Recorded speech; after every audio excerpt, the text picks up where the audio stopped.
Ouverture du centre-bourg de Biscarrosse, filtrée par la gendarmerie.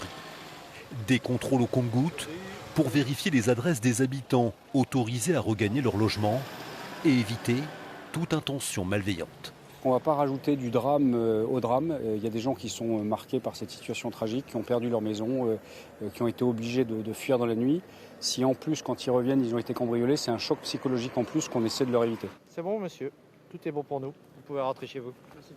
Parmi les habitants évacués en urgence jeudi dernier, Véronique et Serge retrouvent enfin leur maison avec une appréhension vite dissipée. Ce couple de Biscarrossais a eu beaucoup de chance. Après 4 nuits et 4 jours d'incertitude, leur maison a été épargnée alors que l'incendie faisait rage quelques centaines de mètres plus loin. À l'intérieur, beaucoup d'odeurs de fumée, mais à l'extérieur, rien. On a eu beaucoup de chance par rapport à d'autres.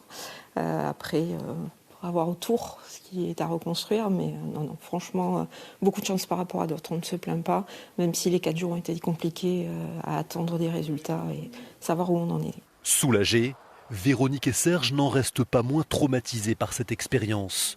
Ce couple a acheté cette maison il y a tout juste un an.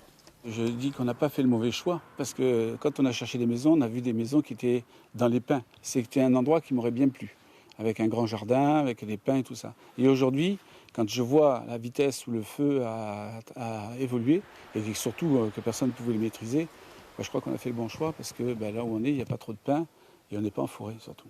Dans le secteur de Biscarrosse, 8000 habitants comme Véronique et Serge ont pu enfin regagner leur logement.